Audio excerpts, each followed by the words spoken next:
अमित शाह छत्तीसगढ़ क्यों आ रहे हैं, कारण जानना चाहते हैं। अमित शाह जब आते हैं तो सब कुछ विस्तार से बताना जरूरी है, और इस बार इसलिए विस्तार से बताना जरूरी है क्योंकि 3 दिन के लिए आ रहे हैं। 3 दिन के लिए 2 घंटे से भी कम समय बचा है, 2 घंटे से भी कम बचा है। गृहमंत्री अमित शाह बस छत्तीसगढ़ आने ही वाले हैं, पहुंचने वाले हैं, 10 बजे पहुंचना है। इस बार 3 दिन छत्तीसगढ़ में रहेंगे गृहमंत्री अमित शाह। 3 दिन अमित शाह के साथ गृह मंत्रालय के आला अफसर भी रायपुर पहुंच रहे हैं। गृहमंत्री अमित शाह विभाग की हर छोटी बड़ी अपडेट रायपुर से ही लेंगे। सबसे पहले आपको बता देते हैं अमित शाह रायपुर में क्या क्या करने वाले हैं, क्या क्या उनका प्लान है, जिसको लेकर खूब हलचल है प्रदेश में।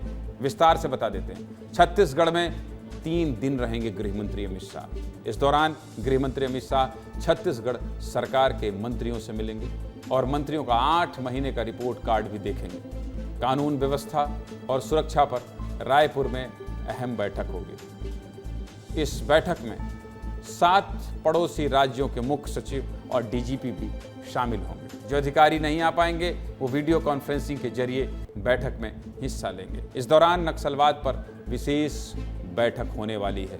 मतलब आप समझिए, छत्तीसगढ़ में बैठकर गृहमंत्री 7 राज्यों की सुरक्षा पर अहम बैठक लेंगे, जिसमें छत्तीसगढ़, मध्य प्रदेश, झारखंड, उड़ीसा, आंध्र प्रदेश, तेलंगाना और महाराष्ट्र के डीजीपी और मुख्य सचिव के साथ बैठक करना है। इन 7 राज्यों के बड़े अधिकारियों के साथ बैठक में नक्सलियों के खिलाफ जॉइंट ऑपरेशन को लेकर बड़ी रणनीति बन सकती है। और नक्सलियों के खात्मे का रोड मैप तो पिछले साल हुए विधानसभा चुनाव से पहले ही गृह मंत्री ने बना लिया था। यही वजह थी कि विधानसभा में नक्सलवाद का खात्मा बीजेपी के लिए अहम मुद्दा था। तब भी गृह मंत्री अमित शाह ने कहा था 3 साल के अंदर बस्तर से नक्सलवाद खत्म कर दिया जाएगा। क्या कहा था उस समय, सुन लीजिए गृह मंत्री अमित शाह ने, सुनाइए जरा। कांग्रेस का शासन था, नक्सलवाद आगे बढ़ता था।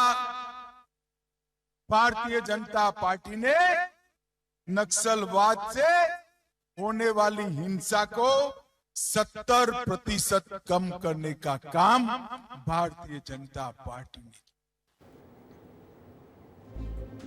और यही वजह है कि जब से छत्तीसगढ़ में बीजेपी की सरकार आई है, डबल इंजन की सरकार आई है, विष्णु देव साय के नेतृत्व वाली सरकार आई है, लगातार नक्सलियों के खिलाफ ऑपरेशन चलाया जा रहा है। यही वजह है कि पिछले 8 महीने में करीब 145 नक्सली मारे गए हैं। ये 8 महीने का आंकड़ा बता रहा हूं आपको। 145 नक्सलियों को मारा गया। इससे पहले इतिहास में यह नहीं हुआ है।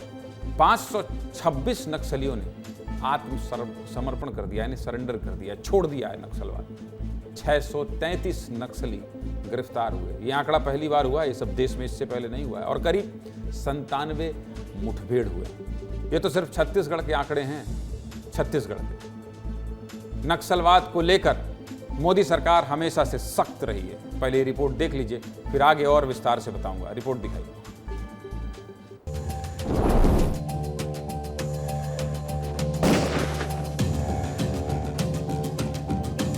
कुछ साल पहले तक देश में नक्सल प्रभावित जिलों की संख्या 126 के आसपास थी। अब इनकी संख्या घटकर 70 के आसपास रह गई है। मोदी जी के 14 से 24 के कार्यकाल में उग्रवाद और आतंकवाद और नक्सलवाद अपनी अंतिम सांसें गिन रहा है। सरकार बनने के बाद 3 महीने के समय में 80 से ज्यादा नक्सली ढेर हुए हैं। मोदी 3 में ये देश पूर्णतया आतंकवाद, उग्रवाद और नक्सलवाद से मुक्त होकर शांत और समृद्ध भारत बनने की दिशा में आगे बढ़ा।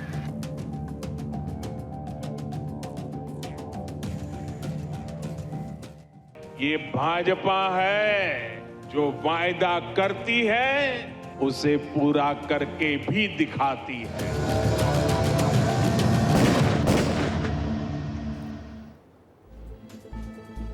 केंद्रीय गृह मंत्रालय के आंकड़ों के मुताबिक देश भर में नक्सली घटनाओं में लगातार गिरावट देखने को मिल रही है। साल 2004 से 2014 तक 14,862 नक्सली घटनाएं हुई थी, जो 2014 से 2023 के बीच घटकर 7,128 रह गई। मतलब करीब 52% की गिरावट हुई है नक्सली घटनाओं में। इतना ही नहीं, नक्सली घटनाओं में सुरक्षा बलों की शहादत की संख्या में भी 72% की कमी आई है, जो कि बहुत सुकून वाली खबर है। 2004 से 2014 तक 1750 सुरक्षा बलों ने अपनी जान गंवाई थी। बहुत बड़ी लड़ाई है। 2014 से 2023 के बीच इसमें 72% की कमी आई है और ये संख्या 485 हो गई है। ये भी ज़्यादा है, जिसमें लगातार सुधार हो रहा है। अब लगातार सुरक्षा बलों को सफलता मिल रही है और नक्सलवाद छत्तीसगढ़ से खत्म होना, इसका मतलब आप समझ रहे हैं, जिसकी गारंटी मोदी सरकार ने दी है। इतना ही नहीं, साल 2010 में हिंसा प्रभावित जिलों की संख्या 96% थी, जिसमें 53% कमी आई है। 96 थी, माफ कीजिए, जिलों की। और 2022 में यह घटकर 45 रह गए, जिले 45 रह गए, 96 से 45 हो गए। नक्सलवाद से देश कैसे मुक्त हो रहा है वो भी बता देते हैं।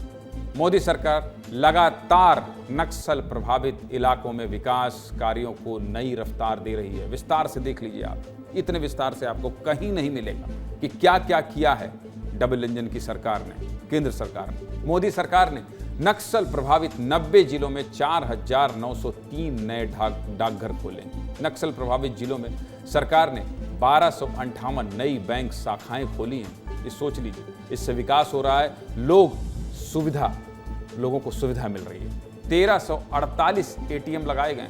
ये सब क्यों बता रहा हूं? क्योंकि पहले इन इलाकों में विकास करने से पहले लोग डरते थे। कोई गाड़ी चली जाए और कोई सूट बूट पर पहनकर चला जाए तो लोग डर जाते थे, भाग जाते थे। हिम्मत नहीं होती थी विकास करने की। इतना ही नहीं, इन इलाकों में संचार को रफ्तार देने के लिए भी 2 फेज में मोबाइल टावर लगाने का लक्ष्य रखा गया है। पहले फेज में 4,080 करोड़ की लागत से 2,343 नए मोबाइल टावर लगाए गए।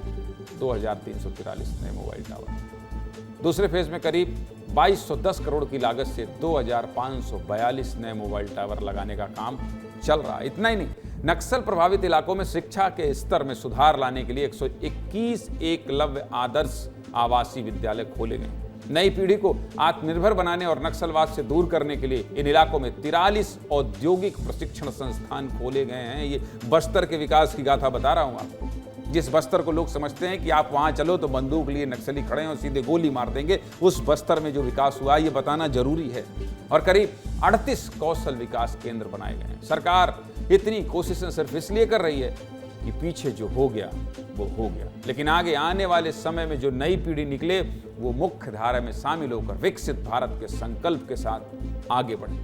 और सुनिए, कनेक्टिविटी बढ़ाने के लिए सरकार लगातार काम कर रही है। पिछले 9 साल में 10,718 करोड़ की लागत से इन इलाकों में 9,356 किलोमीटर सड़क बनवाई गई है। ये विकास गाथा आपको बता रहा हूं। कल फिर से एक बार नक्सलवाद पर एक बड़ी बैठक होनी